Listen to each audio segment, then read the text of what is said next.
Auto आपने book किया बेटी? जी अंकल, मैंने बुक किया है। पर अंकल, मेरे पास आपको देने के लिए पैसे नहीं है। आप प्लीज मुझे मेरे हॉस्टल ड्रॉप कर देंगे प्लीज। पैसे नहीं है? हाँ अंकल, वो मेरी मम्मी ने मुझे पैसे दिए थे और सब मेरे पास कैश था। आज ही मैंने खो दिया, अब मेरे पास कुछ भी नहीं है। मुझे बहुत डर भी लग रहा है। डर क्यों लग रहा है बेटी? अंकल, मेरा हॉस्टल 15 किलोमीटर दूर है यहाँ से, और पैदल निकलूंगी तो पता नहीं कब पहुंचूंगी, और पहुंचूंगी भी या नहीं ये भी नहीं पता, क्योंकि बीच में बहुत सुनसान रास्ता भी है। कोई बात नहीं बेटी, बैठो मैं छोड़ देता हूँ। पर अंकल, पैसे? अरे बेटी, कोई बात नहीं।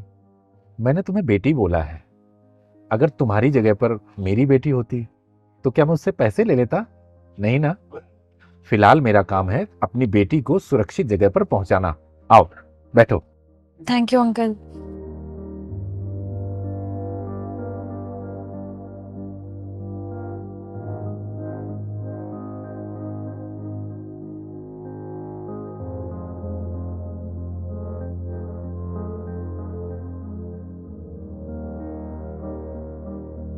ये लो बेटी।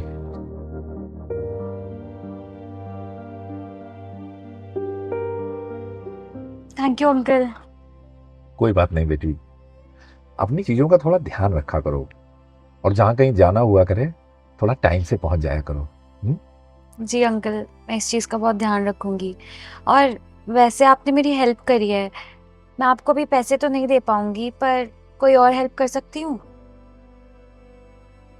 हेल्प? हाँ, बिल्कुल कर सकती हो। बताइए, क्या कर सकती हूँ?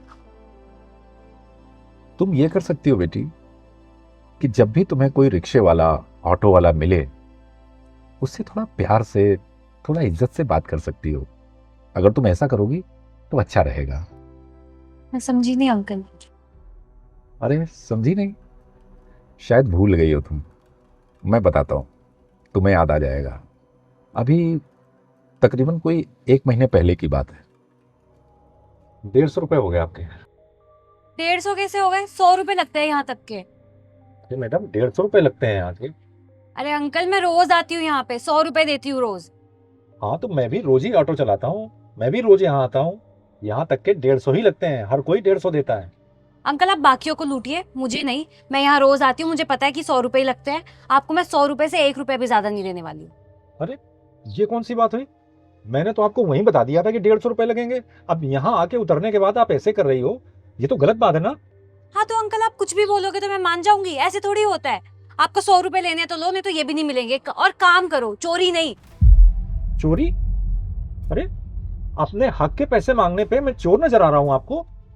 हाँ तो चोरी तो हो। 100 रुपए के बदले 150 रुपए मांग रहे हो।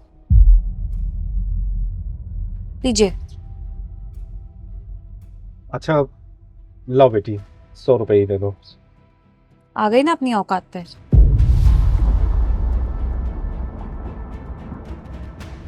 याद आया आपको? जी अंकल, याद आया। आई एम रियली सॉरी उस दिन के लिए। और मैंने आपसे इतनी बदतमीजी करी थी उस दिन, उसके बावजूद आपने मेरे को बिना पैसों के छोड़ दिया। हाँ बेटी, और वो मैंने इसलिए छोड़ दिया कि पहली बात तो ये कि तुम अगर मेरी दुश्मन भी होती तो भी मैं तुम्हें यहाँ छोड़ देता, क्योंकि सबसे पहले तुम्हारी सुरक्षा जरूरी है। और दूसरी बात ये कि कम से कम इसी बहाने तुम्हें यह भी पता चल गया कि हम लोग चोर नहीं होते जिन्हें सिर्फ पैसा दिखाई देता है। हम लोग अपनी मेहनत की खाते हैं, और लोगों से उतना ही पैसा लेते हैं जितने पर हमारा हक बनता है। लेकिन पता नहीं बेटी क्यों लोगों को हमारा पसीना, हमारी मेहनत दिखाई नहीं देती। और आपकी जगह अगर कोई और भी लड़की होती ना, और उसके पास भी पैसे नहीं होते, तो भी मैं यही करता जो मैंने अभी किया है। आई एम सॉरी अंकल, मैं बहुत गलत सोचती थी आप लोगों को लेके। और बात रही उस दिन की, तो मुझे पता था कि 150 रुपए हुए हैं, वो मैं देना नहीं चाहती थी, इसलिए मैंने इतनी जिद बहस करी। And thank you.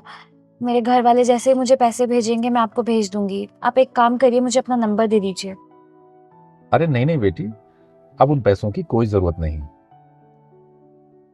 हाँ, तुम मेरा नंबर लिख लो, और आगे से अगर फिर कोई ऐसी परेशानी आ जाए तो मुझे फ़ोन कर लेना। लिखो, मेरा नंबर है 97938537। Thank you uncle. जाओ। अब मैं चली जाऊंगी, आप जाइए। अरे नहीं बेटे, पहले तुम अंदर चली जाओ, मैं उसके बाद जाऊंगा। मैं तुम्हें यहाँ से देख रहा हूँ। ठीक है अंकल, बाय, थैंक यू।